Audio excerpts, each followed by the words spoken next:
Hello. Hi, how are you? I'm good. It's nice to meet you finally. Yes, thank you for bearing with me through my depression episode. Oh, I'm glad you're feeling better. So we are recording already. I just gave an introduction of today's, just basically today's podcast. I Like I said, I don't know much about you. I know you come highly recommended by Pete vs. Anxiety, and he's one of my dearest friends and Oh, greatest influencers. And I just know that you know a little bit about, well, a lot probably about BPD, and I haven't had a guest on here bring it up at all. And so do you want to give us a overview of your background and expertise? sure. Yeah. So I'm Dr. Bellingrot, Dr. Jen. I go by in most on most platforms, but I have been a psychologist for over 20 years. First, it was in the military, and then now in the civilian sector. And I think my interest in personality disorders just sort of evolved over time. I when you're a psychologist and you don't have a particular specialty, you just get all kinds of things, all kinds of presenting issues. And what I noticed over time was that people with BPD, working with them was incredibly rewarding because a lot of times, by the time they came to me, they were feeling so desperate, so hopeless, and there was a lot of room for improvement. Like they were at the bottom. And so there was a lot of room for improvement, and watching them grow, it gives me chills. I just found it so rewarding because I could be that person who could say, it doesn't have to be this way. You don't have to go through life like this. There's a different way. There are 100 different ways. And so I came to specialize in BPD because I loved it so much. I loved helping people see a different way. And then my colleagues started to refer people to me for personality disorder treatment. As you know, I'm sure BPD a lot of times gets a bad rap. I don't think it's deserved. I think that we're all broken, BPD or not. We're all broken. We all come with some baggage. Nobody's perfect. You can't live this life for more than 2 seconds without there being something that you experience that affects you in some way, what I call a significant emotional event. Whether that's traumatic or something less than that, it's still a significant emotional event. So, anyway, I saw how rewarding this was, how much better these people felt, how they could leave me and go on and live their lives. Um, and I don't know, it was put on my heart to specialize and do that. And again, people with BPD get a bad rap, so my colleagues were very eager to refer those patients to me, and here we are. Now, did like when people come to you, do they already know that they have BPD, or do you have to tell them sometimes that that's what it is that you are feeling? At this point in my career, in my community, most people have an inkling that there's something like that, or they've been told that, or they will get referred to me for, let's just say, significant emotionality. And so then I'm the one who says, okay, have you thought about this? Like, and I'll start asking questions using some of the criteria. I'm very direct with people because life's too short to be any other way. And so I'll say, hey, for homework, go look up these criteria. Make sure you get a reputable source, like have it be from the DSM, and see what you think.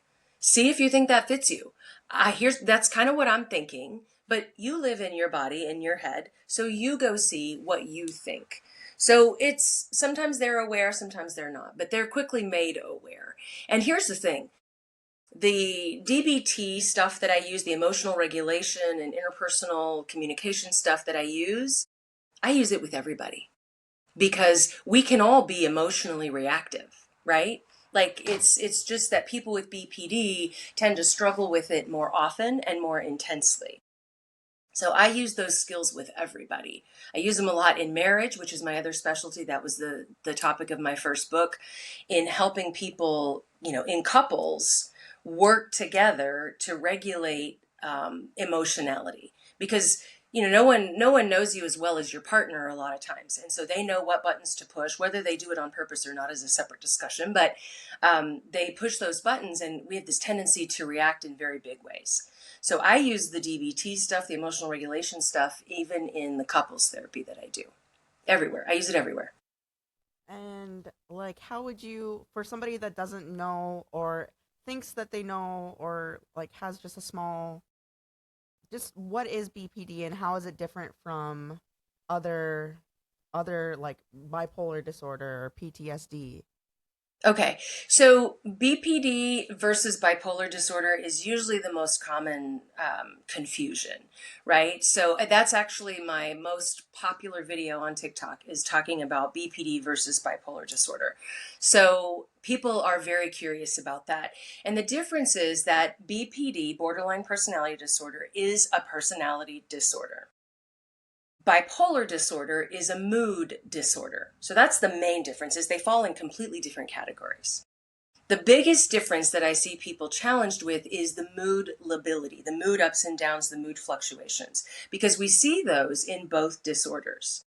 Now, the catch is with bipolar disorder, you're generally looking for days, weeks, or months of mania and then depression. So it can be, a few days, it can be several weeks. Some people stay in one phase or another, one stage or another for months. BPD, you can see mood changes and mood lability within seconds, minutes, hours. Sometimes it's days if someone goes a while and they're not triggered. But it's the fluctuation, the frequency of it that generally makes the distinction. And some people will argue that, well, there's a rapid cycling type of bipolar disorder, right? Yeah. And so does that, could that not be what you're saying is BPD, Jen? Could that not be rapid cycling bipolar? Listen, anything's possible, but to me, it's highly unlikely that that someone with bipolar disorder is going to cycle that quickly within seconds, minutes, hours. Now, it is possible that they have both conditions. I do see that. I have some patients with both. And so that's a tough road. But if we can learn to do self-care and do things that help with bipolar disorder, maybe some medication, maybe not, maybe some supplements, it depends on the person. And then we can treat the borderline personality disorder with something like DBT skills. They can still regulate. They can still live a successful and happy life. So the biggest difference, I think, is the fluctuations, the frequency of those changes in mood. The other thing that I'll say is I see BPD as an information processing disorder. So it is a personality disorder by definition, but it's an information processing disorder, which means information comes in. This is for everybody. Information comes in. We filter it through different lenses. So our perception, achieved through our five senses, we filter that. It becomes our perspective. Perspective is reality. Perception is not reality. Perception is just the receipt of the information. Perspective generates reality. Out of that perspective come our thoughts. From those thoughts, we get feelings and then we get behavior. Thoughts, feelings, behavior. Always, always, always. There's no other path. So with the thoughts, if we can intervene for people with BPD at a thought level, we can change their reactions. And that's, again, I've got chills. I love talking about this so much. And I love working with people with BPD because it's just, like I said, it's so rewarding to be able to say, hey, let me give you another way to do this. And the other thing I think that's crucial, I shouldn't leave this out, is you have to first understand why you behave the way you do. People are far more likely to change their behavior if they understand why in the world they're acting that way in the first place, right? It's kind of like, if you've ever raised children and you have like toddlers, there's this age, somewhere between 3 and 5 generally, where they learn to understand and appreciate reason. And you can reason with them and explain why they shouldn't do this behavior or why this will result in a consequence, et cetera, et cetera. It's that age, it's almost magical, where they can understand the reasoning. And then we see that they are far more likely to comply if they understand. oh, if I take my dolly to school, this happened with my daughter. If I take my dolly to school, she might get broken, somebody might steal her, somebody might play with her and accidentally hurt her, the teacher might take her because it causes a problem that I brought my toy in. Okay, let me leave her here and I'll play with her after school. Like it's so fascinating to watch. Well, toddlers are no different than adults in that way, right? Once we understand why, we're more likely to comply. So I think helping people understand family of origin, nature, and nurture components to their behavior makes them much more likely to change it. And they feel, I hate this word, but it's a word I hear a lot. It makes them feel less crazy. So if I can help them understand why they're behaving that way, they're like, oh my gosh, okay, I'm not out of my mind. I'm not crazy. I'm not insane. I'm not loony. I mean, I've heard all the descriptors, right? So it's like this relief that washes over them, which then empowers them to do something different. That definitely resonates because I'd say I'm 33 right now, and in 2017, I don't know how old I was. Like, I'm not good at math. 23? So 8 years ago, Would that be 23? 24, 25, 26, 27, 28, 29, 33, no, 8, that'd be 24? 25. Oh, 25. Thank you. 7, 8 years ago, it depends. Yeah. Depending on when your birthday is. 3/12/92. Um, and that it was right after I had my daughter. Um, and I realized like I had moved to Pennsylvania during what I would call like a manic episode when I was like 8 months pregnant. And I was out there in Pennsylvania. I didn't really know anybody. I had one good friend that I had gone to school with, and that's when I realized that like being by myself, and I was still, I don't know if it was postpartum or probably part of my BPD too, that I didn't know that I had it at the time. I just was really miserable by myself, and then that's kind of when I decided to do something about it. And so I started going to therapy. Well, I checked myself inpatient, and then I started to go to therapy after that. When I was inpatient, they diagnosed me as bipolar. But when I started listening, I started doing my own research and like going to online support groups. Like, I don't know if you've heard of heypeers.com. They've got, it's a great online resource for support groups for PTSD, borderline, bipolar, all the things, music therapy, art therapy. And I heard somebody talking about rapid cycling. And I don't know if they were talking about because I didn't know that there was a bipolar rapid cycling, but they were definitely talking about how the moods were more like this. And then somebody brought up borderline personality disorder, and what they were saying was like started to resonate with me, and I'm like, oh, that's more like what I have, I feel like. And so I started to do research, looked up the criteria, and I was like, wow, like that was so validating for me because I was like, this whole time I thought that I was a bad person. I just but I just didn't know what I didn't know, like you said. But then, I've been on this journey for 7 years, and just this past, no, not this October, but last October, I was put on Abilify, which probably has been one of my key ingredients for building stability. I mean, there's a lot more to it, but definitely being on an antipsychotic has helped me maintain, like, take that, because I've struggled. My biggest struggle is probably my anger. Hmm. Um, and that took a curb off of it. But I'm also um, definitely getting into my DBT days. Like, right now, we're working on interpersonal effectiveness, and I'd say that's probably like my biggest struggle that I have. Hmm. Anger is a tricky one. That's really common with people with BPD, um, because they're easily triggered to defensiveness. Because the tendency, again, they're processing information in such a way that they take things personally.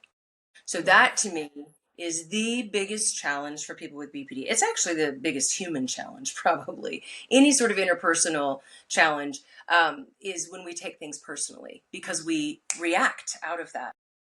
And the thing about anger is it's a secondary emotion. So primary emotions are sadness, happiness, and fearfulness. Those are basically the three. Everything else is some manifestation of that usually. Anger is secondary, which means anger is that part of the iceberg that you see above the surface, but 90 to 95% of the iceberg is actually below the surface. So what it is that's driving the anger is what you have to figure out. Why do I get so mad when XYZ happens? Or when this person says ABC? What is going on for me, right? Like anger is very easy to get in touch with. I give this example a lot where I talk about a little boy, let's call him Billy. He's like 10, 11 years old, and he's on the playground and they're playing soccer and he trips and falls face first in the grass, face plant. And he gets up and he's mortified, of course, because he's embarrassed. He tripped and fell, blah, blah, blah. And all of his friends, his peers he's playing with, are like, oh my gosh, Billy, look, oh my gosh, that's so funny, right? They're laughing at him and he's just raging. And he lashes out. It's your fault. You tripped me. If you hadn't done this with the ball, then I wouldn't have. Like externalization of blame, because 10-year-olds are very egocentric. It's all about them. And so he blames everyone else for his behavior. In adulthood, we call it narcissism, right? But he blames everyone else. Well, what's really going on for Billy, he knows in his heart of hearts, nobody tripped him. Like he did that himself. But it's so much easier for him to get in touch with the anger than it is the embarrassment, the shame, the sadness, the whatever, that anger is what we see. So actually, he's not mad because nobody did anything to him. He's mortified. That's the problem. And so when we take things personally, anger is very often the first thing that we can get in touch with. It's almost like this sort of visceral reaction. It's almost instinctual in a lot of cases. And if you can learn to unpack why in the world this person is provoking the hell out of you, you can get control of your anger because you change, again, your information processing. You change the way things occur to you. Therefore, your reactions look different. It's fascinating to watch, I'll tell you. Like, again, it's what keeps me coming back to working with people with BPD and intense emotionality is just watching the change. It's amazing to watch. I love that. Yeah. Um, I was reading, like, when I was thinking about getting ready to do the podcast with you, I searched you on Copilot, and it says that you also have, like, um, do you work, like, is spirituality part of your work too? It is, yeah. I'm a Christian. I'm a Christ follower, and so I will, as part of my intake, I ask everyone what their spiritual beliefs are. Do they have any faith practices that I could be aware of? Because I find that spirituality is a source of comfort and solace for a lot of people, and spirituality is just being a part of something larger than yourself. So it doesn't have to be Christianity. Again, that's my preference, but for people who are believers, we will work that in a number of ways. I will either pray with them, tell them to pray over something. I will always pray for them.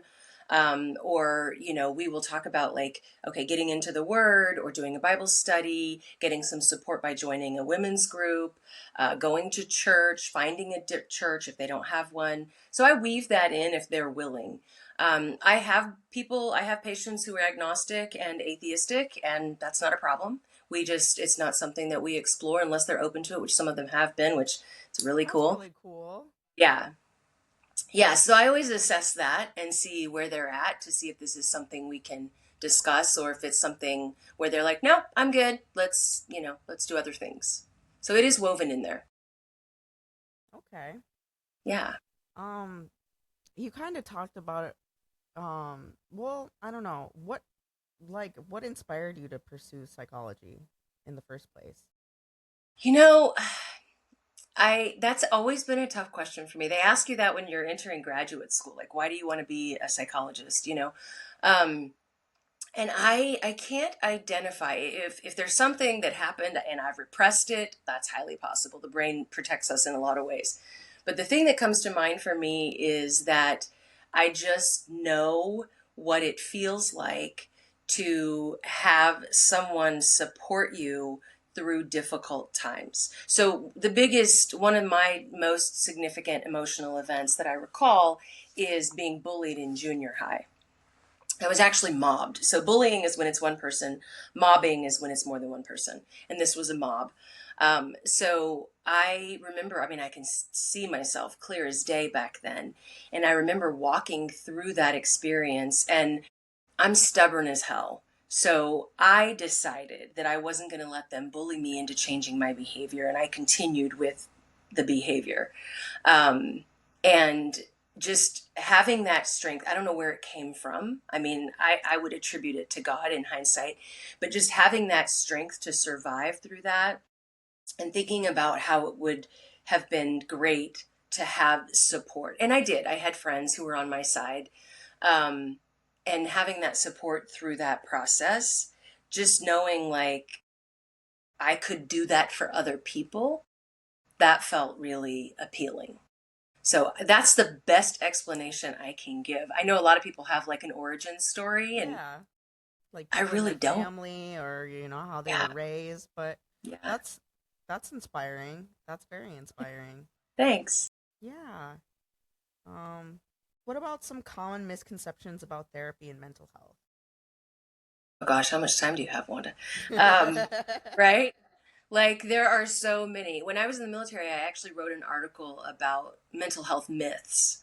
And in the military, there are some military specific myths, but a lot of them were, they apply to the civilian sector too. In terms of like the military specific ones were like who can access information and stuff like that. But the standard myths are that we're going to come in and we're going to just talk about your parents and blame your parents for everything. Life is too short and ain't nobody got time for that. So we're going to talk about how you got, what is your origin story? How did you get to believing the way you believe? But we're not going to stay there. We can't change it. So why do we need to live in that space, right? So we're going to talk about your parents. I do a thorough family of origin sort of deep dive for every person who comes in because I want to help them understand their behavior. But we're not going to harangue their parents. Another one is that they're going to you're going to go in there and they're just going to push medication. Well, I'm not a prescriber. I am a huge fan of better living through modern chemistry, and there are medications that I take that I will probably take for the rest of my life, and it is what it is. However, I prefer to do therapy first. If there are some risky behaviors or things like that that we need to get under control because it's kind of a life or death situation, we're not screwing around with that. Like, we're going to get the help you need. But I always tell people, like, vitamins, minerals, supplements. In my age group, it has a lot to do with hormones. And so let's look at those avenues first. So therapy, the natural remedies, and medication. And I have a colleague who's a prescriber, and she's phenomenal. Like I would send my own children to her. And she will do like some of the natural stuff and supplements first if people prefer to do that. So it's not just about like, let me get you in here and tell you that you need a bunch of medications. That's another myth that I've encountered. Another one is, well, you're going to be in there forever. Well, I've had people who come in for a handful of sessions and they're on their merry way. And they terminate, they feel good, they've got their coping skills, we've built a toolbox for them, and off they go. Other people I've known for years and years and years. And some of them have stayed in therapy for that long because they have so much trauma that we have to unpack. I also do EMDR, eye movement desensitization and reprocessing for trauma. So that can take quite a while if there's a lot of trauma to unpack. Um, and then they're trying things out in their real life. They come back, we tweak it, we modify. Okay, go try this. Like they've got a lot of work to do in terms of trying different things out. Sometimes there's a lot of repair work, like their family of origin stuff. And so, do they need to make amends with those people? Do they need to set boundaries with those people? Write them out of their life, whatever that looks like. That can take a while. And then I have people who use it as a medical model. So they'll come in, they'll do therapy for a period of time, and then they're off to the races. And then, maybe 3 months, 6 months, a year, 2 years, several years later, They're like, hey, something's come up. I want to plug back in and kind of get some help on this. So it's like, it's a medical model like you would go to the doctor if you broke your arm, but you don't just go see your physician every week, generally, right? There's a reason. So they use it as a medical model. So there are lots of permutations for how the course of therapy can work. It's not that, we're all a bunch of money grubbers and we're trying to keep you coming in every single week for the rest of your life. No, I want you to get your skills and get on with your life, right?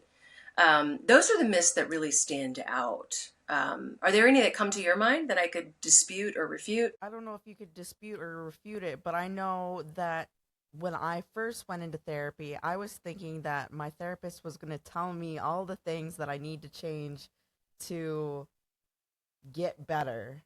And that was not the case. That was not the case. It was really,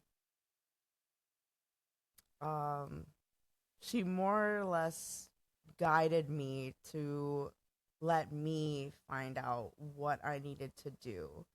For a long time, she let me talk about why I was mad, about the things that I was mad at. And I feel like that took like 5 years, 6 years for me to realize that. And there was some like repairing and boundary setting that happened during that time. But now I'm in the midst of, okay, what can we do about it? Like now we're, instead of me talking about my problems and stuff like that, now we're doing the work. We're into DBT. Yeah. So I think, my approach is pretty direct, because people, again, by the time they reach me, they're pretty unhappy. Some of them feel desperate or hopeless or helpless. And so I'm going to be pretty direct about, like, okay, let's identify why you're behaving this way. You didn't buy this behavior pattern off the shelf at the grocery store. Like, nobody wants to misreact or hyperreact to things. Nobody loves doing that. I mean, I suppose there are some people who do, but they're probably actors, right? So most people don't relish that. So you didn't buy it off the shelf. You didn't ask for this. Let's get to the bottom quickly of why you behave this way. And then here, let's try these things out. So sometimes there is a lot of unpacking to do. I try really hard to make those connections. I do the family of origin work as part of the intake. So within the first couple, 3 sessions, we are in it. And so I try to make those connections right away so people can see why they're behaving the way they are. Again, I have patients who've been on for years. There's nothing wrong with that. And sometimes there's a lot to unpack or a lot to overcome or both. Um, but I do tend to be pretty direct. I mean, I love that. I don't sit down and be like, okay, here, these 5 things you need to go out and change by, next session.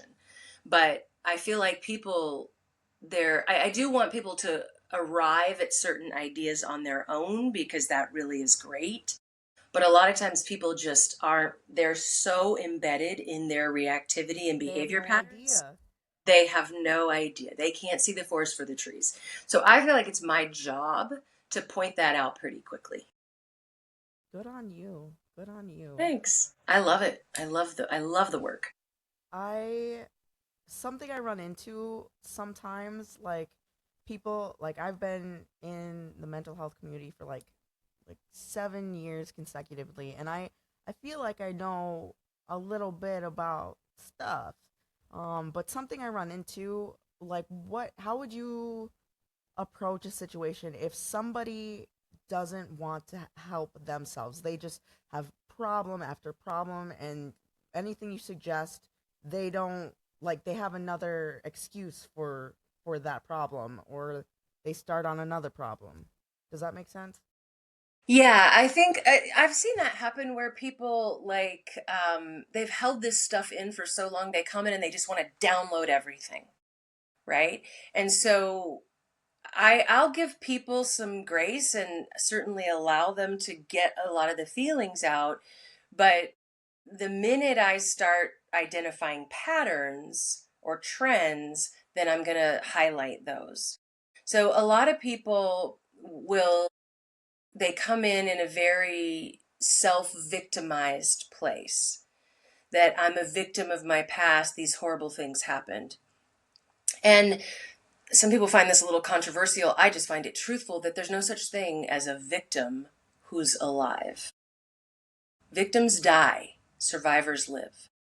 So if you're in front of me telling me of these horrific things that happened to you, you're a warrior. You're a survivor. You walked through that stuff, no matter how terrible it was. You walked through it. And so now what are we going to do about that? Like, don't put yourself, I call it the bottom of the victim V. So like if you're stuck right here, there's nowhere, you can't get out, right? Unless you start to do like this and work your way up. So don't leave yourself stuck in the bottom of the victim V. Figure out why you behave the way you do. And chances are there have been a lot of influences, especially before the age of 6, which I can come back to, but there are a lot of influences on your behavior. And so let's figure out what those are. Look at what you've survived and what that history tells you that you're capable of. A lot of people, to take what you're asking and kind of make it an extreme example, a lot of people who are incredibly externalized in their blame tend more toward the narcissistic end of the continuum. And so if they have narcissistic traits or features, I can work with that.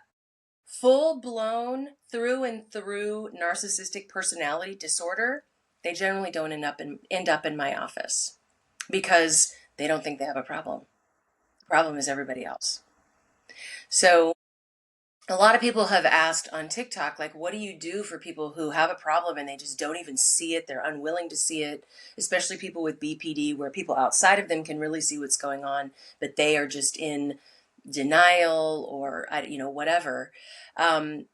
You can lead a horse to water, but you can't make them drink. So you can share resources. You can say, hey, friend, have you thought about this? Or, hey, here's this TikTok video that really resonated with me, reminded me of you, however you want to phrase it. Take a look at it. Tell me what you think. Or, hey, I found a therapist and we're working on X, Y, and Z. I really think that, I'm seeing you struggle a lot with emotions and anger and et cetera, et cetera. And I wonder if you'd be willing to talk to this person as well. So there are ways you can share information, but you can't force them to get help, of course. I that is like very like admirable. Like how does that not how do you not let that drain you? Does that make sense? As the person on the receiving end of someone who's digging their heels in and not getting help. Yeah, how do you not let that drain you and like I guess discourage you because you must put up a boundary, I guess. Exactly. Yep, Okay. nailed it. Yeah, so you set you share the information. If you continue to bear the brunt of their emotional challenges, you can set boundaries with that. You have every right to set limits and say no to things that are happening, even in this relationship where you care about and or love this person deeply.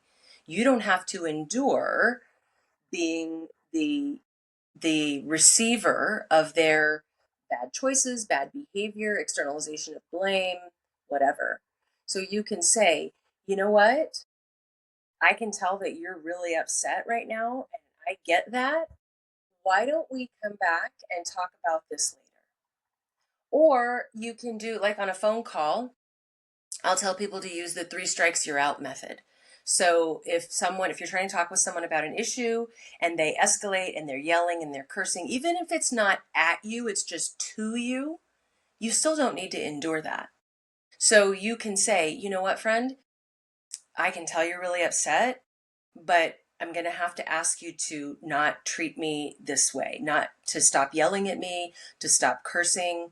I'm not following along and I want to be helpful and I want to listen, but I'm having a hard time with how intense this is. So please change your approach and let's try this again. Let's take a deep breath and go at it again.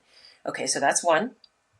Second time, they're escalating, and you can do this in partnerships too, in marriage and relationships, whatever, but they're escalating and they're getting back to that loud and, ugly place.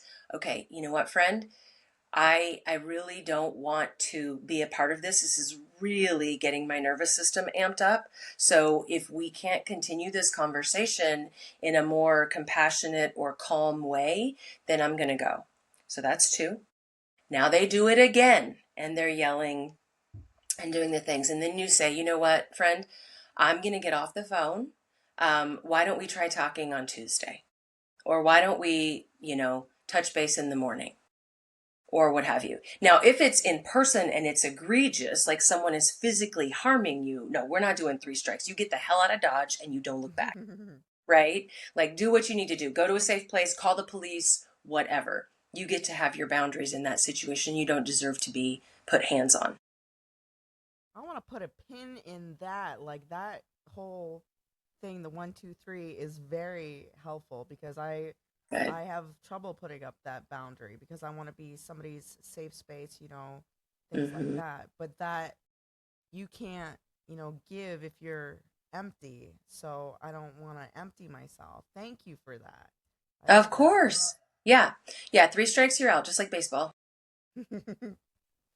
How about, is there anything certain that you want to talk about, or you want me to just keep going down this list? Um, I mean, I'll plug my books at some point, just so that people are aware of those resources. But we can do that at the end if you want. Yeah, I do think that I have your I know I have your TikTok linked, and I have your um the weekly newsletter linked, and then I have your YouTube link to the caption. But we will cover that at the end. How much time do you have? Good. Yeah, I just had some stuff this morning, so my day's pretty open. Okay, let me know if you get, burnt out or need a break or anything. Okay. Okay. Um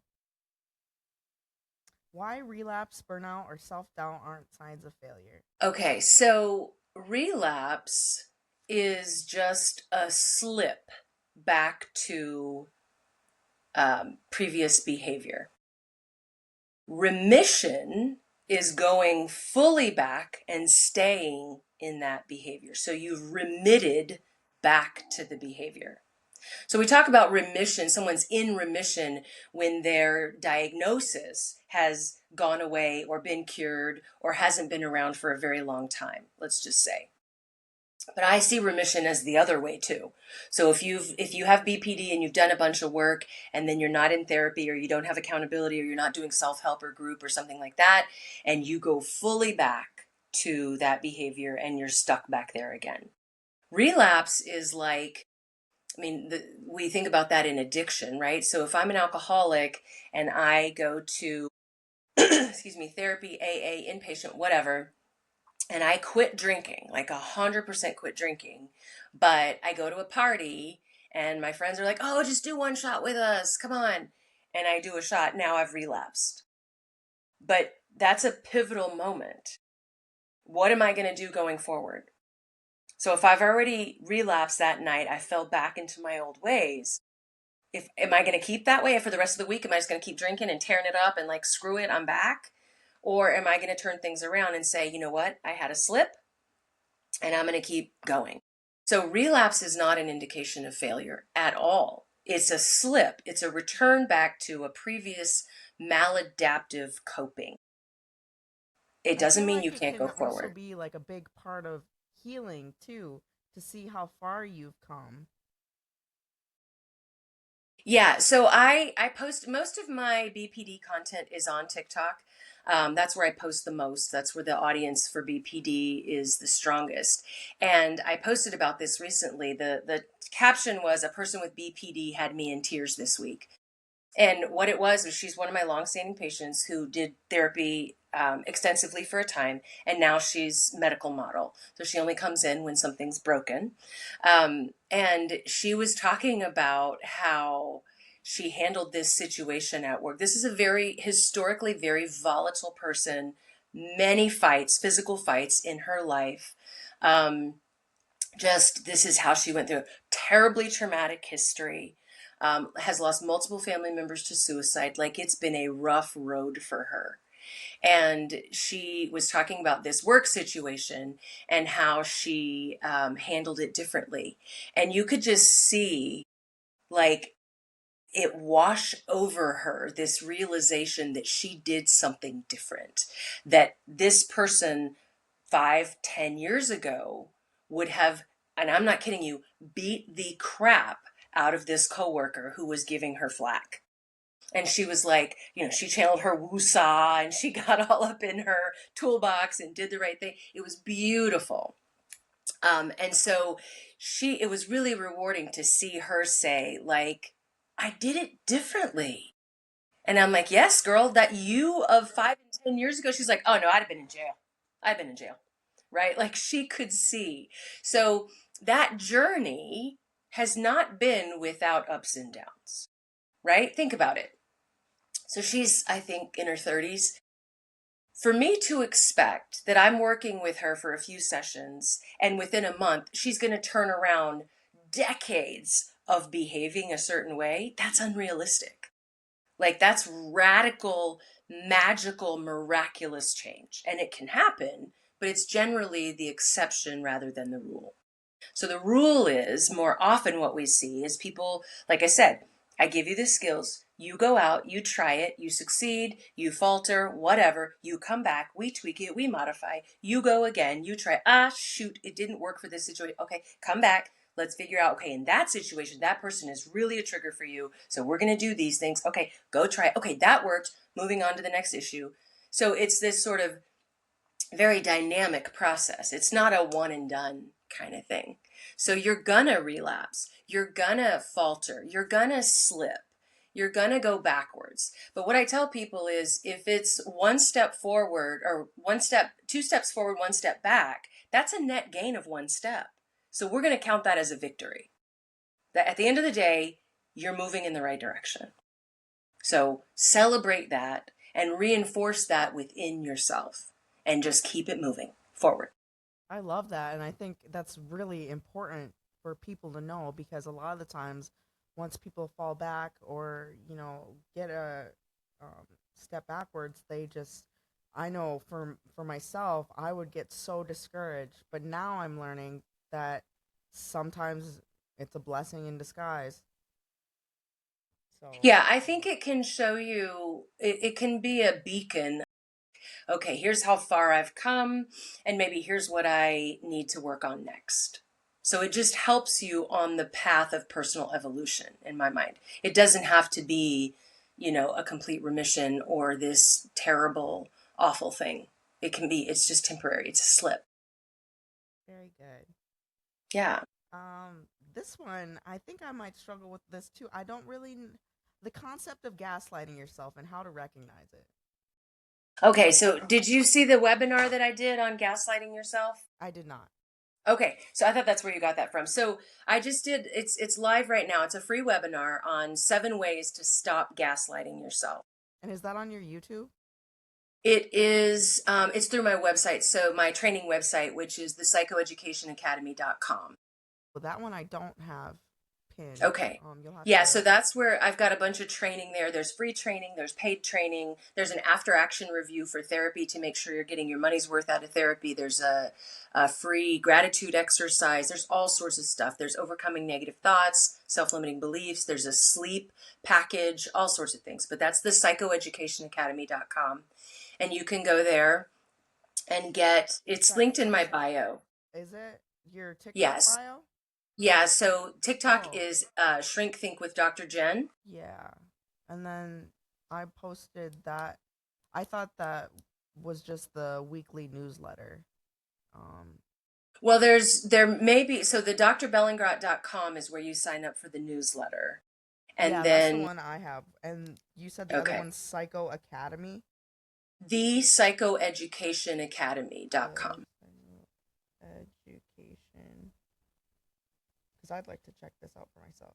Academy. Yeah, so 7 ways to cut yourself some slack, show yourself some compassion, or stop gaslighting yourself. Gaslighting is a form of manipulation, and we think about it, we hear about it a lot. It's a buzzword. We hear about it a lot in terms of narcissists.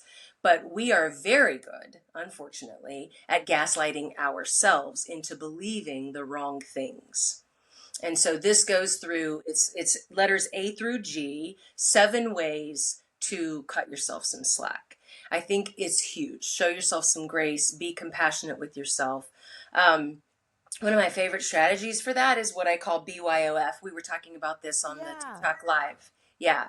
So BYOF is be your own friend. So if you've got a negative thought in your head, think about what you would say to a friend. And whatever you would say to a friend is going to be kinder and gentler than what you would say to yourself. So then take that and say that to yourself. So for instance, if you're going to get up and do a presentation at work, let's say, and you're getting prepared for it, you're, doing your research, putting together your script, building your slides, doing all the things, and you're just in your head like, I'm going to screw this up, I'm going to trip over my words, et cetera. That is me Then with a podcast, doing a podcast. I'm like, it's not going to be any good. I'm going to be awkward. I just, right. So would you say, if I said to you, "Hey, Wanda, I'm going on my podcast today and I'm going to talk about blah blah blah, and I am so spun up. I'm just going to trip over my words. I'm going to mess it up. I don't know exactly what I want to say or if I'm going to say it right." Would you be like, "Yeah, Jen, you probably shouldn't do that podcast. You should probably just quit now. Just go ahead and take down your podcast. You've done 30 something episodes, but just take it down. You're not going to succeed." Hell no, you wouldn't say that to a friend. If you would, you're not a very good friend, right? So whatever you would say to yourself, girl, just go for it. What's the worst thing that could happen? If no one is going to die or lose limb, freaking go for it. that It's is such a great way okay. to reframe. I love You that. have to, right? Like we get in our heads, we live in our heads. There's nowhere else to go. And our brains are programmed to focus on negatives. Most of our thoughts are negative and repetitive.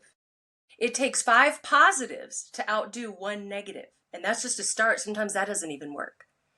Our brain is wired to protect us, but in these ways, it works against us. So you have to make conscious, concerted efforts to reframe your thoughts. And BYOF is designed to do that. Be your own friend. Think about what you'd say to a friend, say that to yourself, and keep it moving. Thanks. Yeah. Um. So, I just breath work. I'm not a. I'm a. I'm. I guess you just gotta have so much patience with it. Hey. Yeah, I don't do a lot of that Oh. with Okay. patients. I don't disagree with it. I think it's important. It's just not something that I coach on a great deal. I mean, I will tell people to do deep breaths and practice box breathing or the 478 breathing, whatever it's called, like diaphragmatic breathing in a way as part of mindfulness though. So mindfulness before responding. So like I'll use the 5 things technique.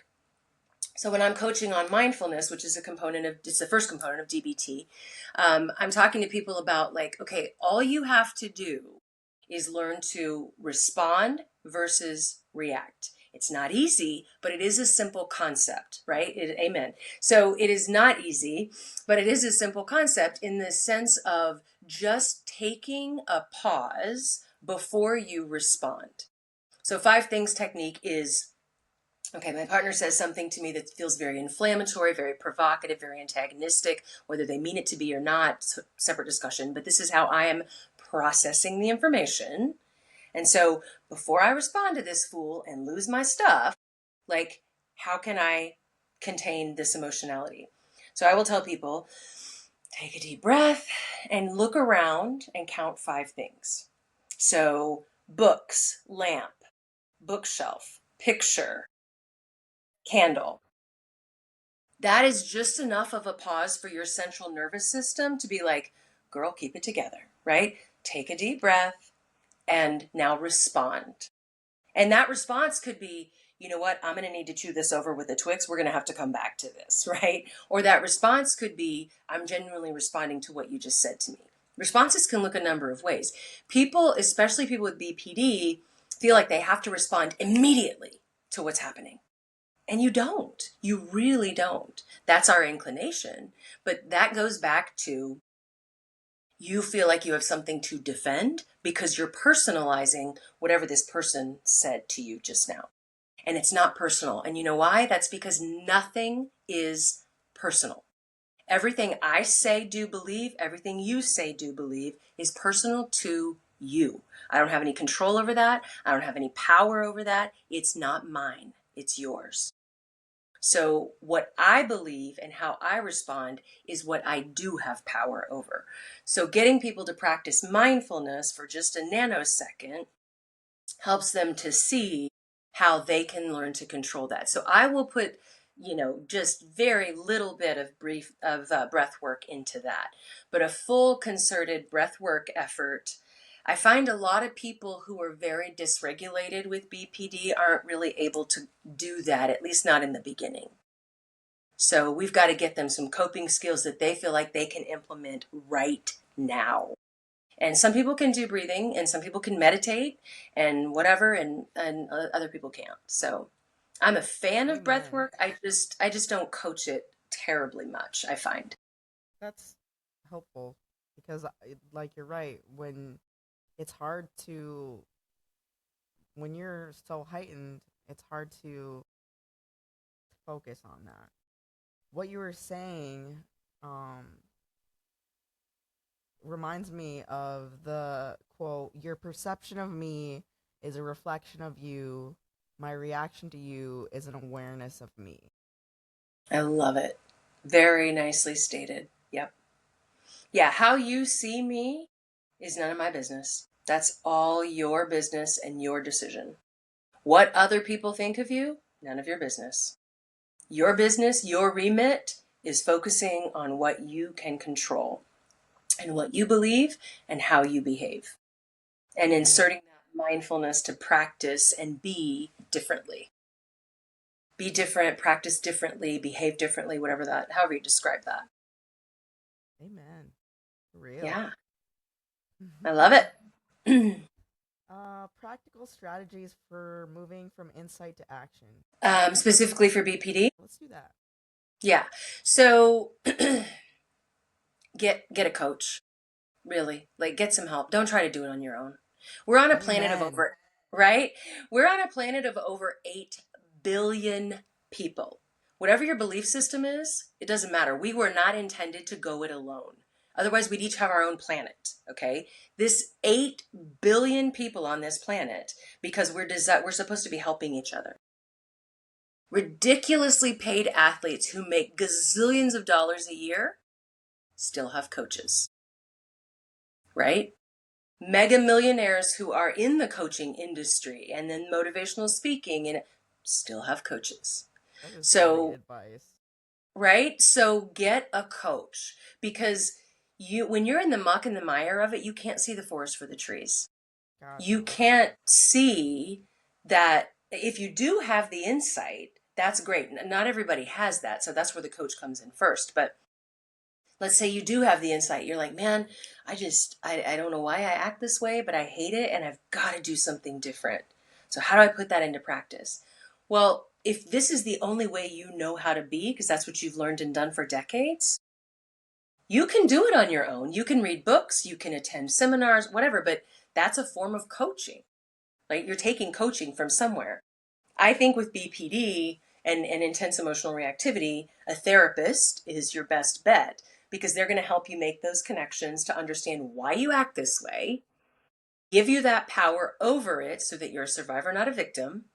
And then that empowers you to implement the coping skills that they're then going to teach you. So I I don't would just say, know. I don't know where I would be without my therapist. I've become such a right, different person through right, therapy. I can't, yeah, and I take that for granted that, like, everybody's I don't know how I take it for granted. Like, just that everybody has I have Medicaid, but I take for granted everybody has access to therapy, or people just already know what I know from therapy and they don't. right. And so that's a good point. A lot of people, I get a lot of people reaching out to me on TikTok to do therapy. I don't take insurance anymore. I stopped taking insurance a while ago because that's a whole separate discussion, but it was a nightmare. And so people are like, well, look, I can't afford you. What can I do? Well, there are free resources out there, whether it's on my training platform or my website, the blog, or if it's just going online and searching like DBT or BPD coping skills or whatever. Start availing yourself, start digging in, start researching. There are books that are, you can buy them used for a few dollars, sometimes a few cents, depending on what the book is. You can go to Goodwill and get books. You can go to, online and get books, but there are inexpensive resources. I have a whole list of BPD resources on my drbellingrot.com website. So start availing yourself of that. Go to TikTok, like follow my channel, follow other people's channels who are talking about what your particular issue or challenge is, and start trying to incorporate some of those things. I did a TikTok recently on 3 coping skills for BPD. Totally free. Go to TikTok, find it. Find somebody else who's talking about BPD. If you search BPD in the search bar, you're going to get a gazillion hits. So Yeah. just start availing yourself of that. The other thing is, I don't know what different states have. When I lived in Texas, they had community mental health resources. So there was a clinic that was open to the community, and they offered services on a sliding fee scale. So if you had zero income, you paid $0 for your treatment. If you have a small income, you pay a small fee, whatever. It's relative to your income. So whether that even exists in Texas, I haven't lived in Texas for a long time, but whether that even exists there or if it exists in other states, I'm not sure. But look for clinics with sliding fee scales. And that can help you get low cost or free services. There's no reason to not grow. The resources are out there. And if you can't pay for therapy, there are plenty of other places to start. A lot of people are struggling so much that they can't hold a job, and therefore they can't pay for therapy or don't have insurance or whatever. And so start with these free and low cost resources, work on yourself, build yourself up, and then look for a job that pays, that there aren't a lot of expectations, maybe if you don't have a degree or whatever, but look for a job and just get started. Try it out. But use the free resources that are available. Absolutely, they're everywhere. I put in the comment section her one of her websites, the psychoeducationacademy.com. I also want to highly recommend heypeers.com. I'll write that in the comments as well.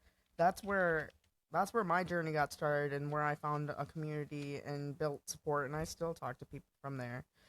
Finding a community that knows what you're going through is extremely important and helpful, so that you have some sort of support. That support.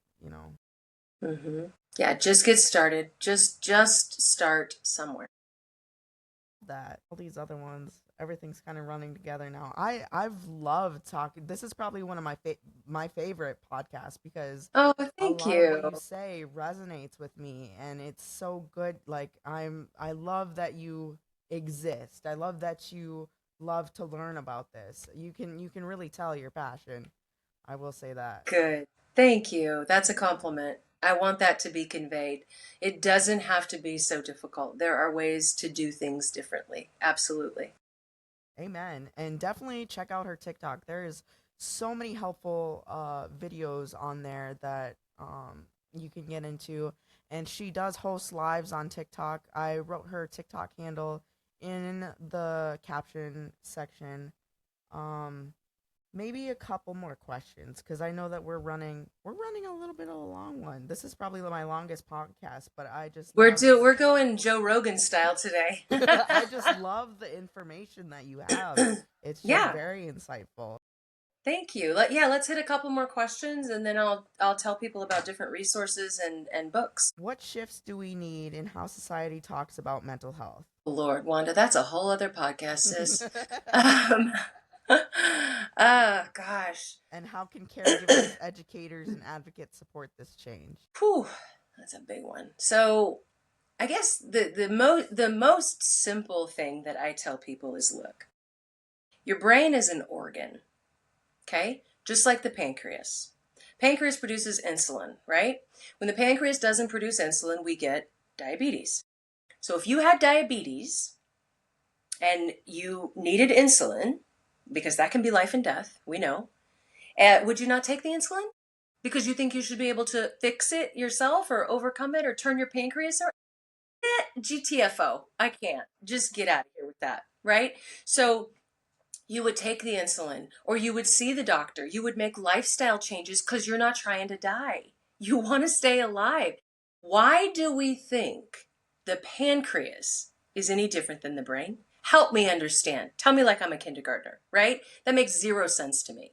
So I think of it that way. Like you would get the help you needed if you had something from the neck down going on. You got a broken arm. You going to walk around with a broken arm? No. You're going to go to the emergency room and get your arm fixed. Like, why do we there's something about it being in the brain that we think that we should be able to fix it or overcome it or change it. That we shouldn't, we're shoulding on ourselves, I call it. We shouldn't feel this way. We should be able to snap out of it. Oh, that's one of the worst, right? You're depressed? Well, just think differently, really. So just recognizing that the brain is an organ just like anything else, and there are things that you have to do to help it sometimes. It Breathe. loves, right? It loves to play tricks on us. As I said, the brain is already hardwired to protect us. It is constantly scanning the environment for potential threats. And it's very inclined to see threats where they may not exist. For example, the brain doesn't know the difference between anxiety and excitement. How messed up is that? Like, that's wrong, right? Like, really? So you have to default to telling yourself you're excited, like the presentation example that we gave, or your podcasting. Like, you're not afraid, you're excited. You're sharing crucial mental health information with the world, Wanda. Who doesn't want to hear that? It Right? Like, feels you've like got, fear. It definitely feels right. like fear. Yeah, but it's exciting. It is And what exciting. it means is, we want a little bit of anxiety to drive performance, right? Because if we're apathetic, we're not motivated to do anything. If we have too much anxiety, then we choke, right? But we want a little bit, anxiety is on a bell curve. So we want a little bit of anxiety to drive performance. But what we have to tell ourselves is that it's not fear, it's excitement. Like, I have this great opportunity to co host with this person, and we're going to be talking about really awesome stuff. And there are millions of people, if not billions of people in the world who are going to hear this. And it might change their lives. Now, that's a Hot lot of damn. pressure, Hot right? damn. That is so important. Like, that is so important for people to know because, like, some people feel that fear and they don't see it as excitement or necessary. They want to self medicate or, just make it go away and use that. I love that. Use that to help drive you and motivate you. Right. Right. So there's a lot of reprogramming that we have to do. The mental health stuff, I feel like the way we turn that around to your original question is exactly what we're doing right now. We just talk about it, right? We just talk about it and talk about it and talk about it until it changes. And I'll tell you, I've been doing this for over 2 decades, and I have seen a lot of changes. It is a long time. I'm old, right? I've been doing this for a long time, but I've seen changes in the past couple of decades in terms of how mental health is received, understood, perceived. And so I'm hopeful. That's I am exciting. hopeful. Yeah, I'm hopeful that we can keep moving on that trajectory. And, there are some people who will never, ever, ever, ever, never get behind mental health. They will go to their graves I just can't. suffering with, I I know, can't fathom that. right? It's loony. Like, why would you do that? It's insanity, right? The definition of insanity is doing the same thing over and over again, expecting different results. So you're going to keep running up against this wall in your mental health, and you're just not going to do anything. You're going to go home and drink a 6 pack every night to cope with it? Get out of here. Are you And serious? then die like that? I can't Right, fathom. I can't fathom. right. And first of all, it's expensive. Addiction is expensive.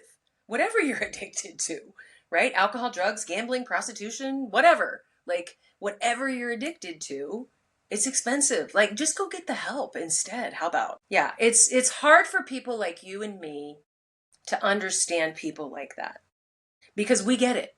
We've done it. We do it. We're in it. We live it. We preach it. And we're just watching them like, what are you Like, you're doing? missing out on so much. Amen. Yeah, that's it. You're missing out on a better quality of life. And it's crazy to me. Like, that is crazy. You want to use the C word? That is crazy. I Amen. hate that word. But it is just loony to think. that, yeah, like, but it's, to their credit, they're enmeshed and entrenched in these mental health myths and fear. So fear is an incredibly That's how powerful strong motivator. fear can be. Yes, crippling fear. Yeah. Debilitating. So they're afraid of what's going to come out. A lot of people have a lot of trauma. They're afraid that, we're going to drudge all that up and then we got to deal with it. Yeah, we probably do need to pull it up, but we're going to deal with it differently. We're going to EMDR you. We're going to, do tapping. We're going to do whatever the things are that are going to help you reprocess that trauma differently and set it over here. So I referenced like before the age of 6 earlier. What I was gonna say about that is that before the age of 6, we talked about this in the live last night, which I'm gonna post on YouTube later today. But we talked about before the age of 6, things that happen to us are particularly powerful. That's not to say if you experience trauma at 12, 22, 32, 52, that it's not powerful.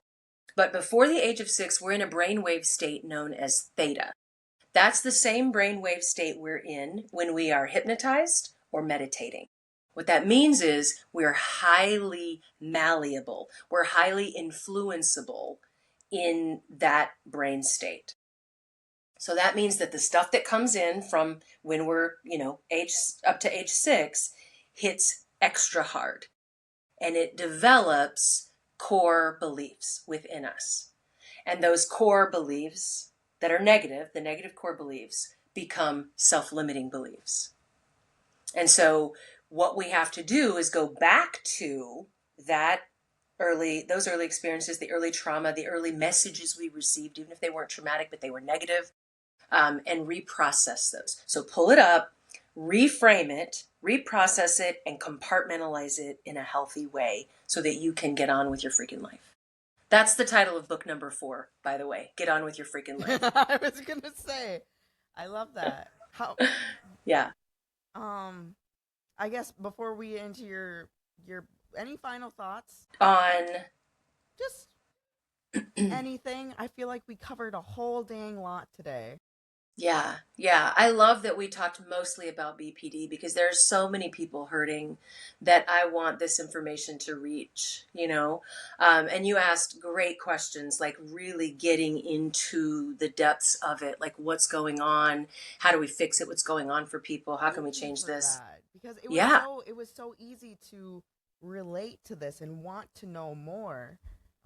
So I'm really glad that we had this conversation. Like this is literally the best episode I've had, the longest episode I've had, and just the Awesome. easiest episode I've had.